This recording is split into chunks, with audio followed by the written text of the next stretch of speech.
So আজকে অনেকদিন পরে একটা পডকাস্ট করার টাইম পেলাম and we are finally back with some more news. আজকে আমরা বেসিক্যালি কথা বলবো আইফোন 14 নিয়ে। Yup, not 13, iPhone 14। And for the ones that don't know, iPhone 13ই কিন্তু এখনো রিলিজ হয় নাই, so we have iPhone 14 news. Anyways, iPhone 14 এর ডিসপ্লে নিয়ে এখানে কিছু কথা বলা রয়েছে, তো চলেন আমরা পড়া শুরু করি। Apple could offer its ProMotion display technology which allows for a higher 120 Hz refresh rate across all models. তো এখন কথা হচ্ছে, we are in 2021 and if you are kind of missing out, 120 Hz is already quite old. 120 Hz অন্যান্য কোম্পানিরা আরও 1-1.5 বছর 2 বছর ধরে ইউজ করে আসছে। তো I mean it's nothing new with Apple.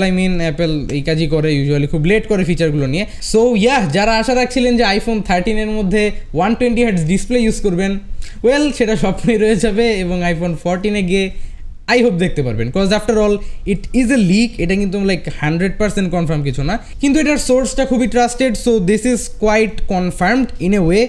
It's been widely reported that Apple plans to introduce a 120 Hz refresh rate in this year's iPhone 13 lineup, which I will say is completely fake news. এই বছরের iPhone 13 লাইনআপের মধ্যে 120 Hz refresh rate ডিসপ্লেটা আপনারা expect না করলেই ভালো। আমি বলবো 5% চান্স আছে, 95% chance is they will not include a 120 Hz display. Highest গেলে একটা 90 Hz দিতে পারে। আর it's just Apple, that's how they have been for years, but exclusive to only the high end iPhone 13 and iPhone 13 pro max. তো এর মানে বোঝাতে যাচ্ছে যে আইফোন 13 লাইনআপে যদি 120 Hz থাকেও, সেটা শুধুমাত্র আইফোন 13 প্রো এবং প্রো ম্যাক্সের মধ্যে থাকবে। লোয়ার যে তাদের ভ্যারিয়েন্টগুলো থাকে, যেমন আইফোন 13 মিনি অর আইফোন 13, এগুলোর মধ্যে থাকবে না এই 120 Hz ডিসপ্লে। আর তার পাশাপাশি এই লোয়ার ভ্যারিয়েন্টগুলোর মধ্যে কোনো প্রোমোশন ডিসপ্লেও থাকবে না, so that's another bad thing. আর আরও একটা বড় ব্যাপার হলো আইফোন 13 প্রো অ্যান্ড প্রো ম্যাক্সের ডিসপ্লেগুলো ম্যানুফ্যাকচার করবে স্যামসাং, বাট লোয়ার ভ্যারিয়েন্টগুলোর ডিসপ্লে ম্যানুফ্যাকচার করবে এলজি। তো LG is not bad, but Samsung is Samsung. আর অ্যাপেল এত প্রিমিয়াম রেঞ্জের ফোন বানানোর পরে যদি এরকম কাজকর্ম করে যে হায়ার মডেলের মধ্যে স্যামসাং ডিসপ্লে থাকবে, লোয়ার মডেলে এলজি ডিসপ্লে থাকবে, this just makes their image even bad in front of my eyes. I don't care about what people say. Apple is getting greedier day by day. That's just my take on this. যাই হোক, এখানে ডিসপ্লের কিছু size বলা আছে, এগুলো খুব একটা ইম্পর্টেন্ট না, প্রত্যেকবারই মোটামুটি সেম সাইজই থাকে। আর আজকের main star of the show হচ্ছে এই হোল পাঞ্চ ডিসপ্লে। এখন বলা হচ্ছে যে আইফোন 14 লাইনআপে এরকম একটা হোল পাঞ্চ ডিসপ্লে দেখা যাবে, কিন্তু এটা হওয়ার চান্সটা খুবই কম। আমি বলবো কারণগুলো আমি একটু বলি। ফার্স্ট অফ অল, অ্যাপেলের যেই ফেস আইডির এই হোল সিস্টেমটা, এটাই কিন্তু তাদের মেইন আনলকিং সিস্টেম, একটা ডিভাইসের main security and basically the one and only way you can unlock an iPhone is Face ID. তো আইফোনসের জন্য ফেস আইডি এখন একটা হিউজ ব্যাপার। আর যারা জানেন না, আইফোনটার ওই ফেস আইডি ডিটেকশনের জন্য কিন্তু একটা মোটামুটি বড় রকমের একটা সেন্সর লাগে, যেটার কারণে আমরা এই যে এই মোটা নচটা এত বছর ধরে দেখে আসছি, cause they can't really take this out, কারণ এই টেকনোলজিটার সাইজ একটু বড়।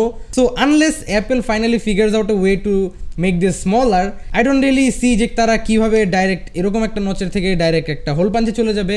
যেতে পারে যদি তারা পুরাই ফেস আইডি সরিয়ে জাস্ট একটা ফিঙ্গারপ্রিন্ট আবার রিইন্ট্রোডিউস করে, ঠিক আইফোন 8 পর্যন্ত যেরকম ছিল আর কি। তো এমন হোল পাঞ্চ ডিসপ্লে যদি অ্যাপেল দেয়ও, তাও সেটা হবে না হলে ফিঙ্গারপ্রিন্ট দেওয়ার মাধ্যমে। আর তাছাড়া যেমনটা বললামই, তারা যদি ফেস আইডিটাকে ডাইরেক্ট ডিসপ্লের ভিতরে এরকম কোনো এক জায়গায় যদি তারা দিতে পারে কমপ্লিটলি হিডেনভাবে, it would be just genuinely revolutionary. এখন আমার যেই কারণে মনে হয় যে এটা হবে না, তা হচ্ছে দে আর অ্যাপেল অ্যান্ড বাকিটা নাই বললাম। আর্টিকেলটার মধ্যে এটাও লেখা আছে যে এই লোয়ার যেসব ভ্যারিয়েন্টগুলো থাকবে, লোয়ার এন্ড নন প্রো মডেলগুলো, ওগুলোর মধ্যে সেম এখন যেরকম নচ বেস ডিজাইনটা আছে, এই যে এই ডিজাইনটা, এটাই থাকবে। আর প্রো মডেলগুলোতে কিছুটা এমন আমরা দেখতে পারবো, which I highly doubt, but I'm hoping for the best. I also hope যে এরকম একটা চেঞ্জ অ্যাপেল করুক, and somehow if Apple manages to actually make this a reality with the face ID still in the phone, 2022 will be Apple's year. বাকি ফোনের sell গোলাইক। আর finally ডিফারেন্সটা হলো যে iPhone 14 এর মডেলগুলোতে প্রত্যেকটার মধ্যে 120 Hz দেখা যেতে পারে। And this is pretty much it. আর্টিকেলটার মধ্যে আর তেমন কিছু নেই। Thanks for watching. আশা করি আবারও দেখা হবে আগামী ভিডিওতে। Till then have a nice day. Peace.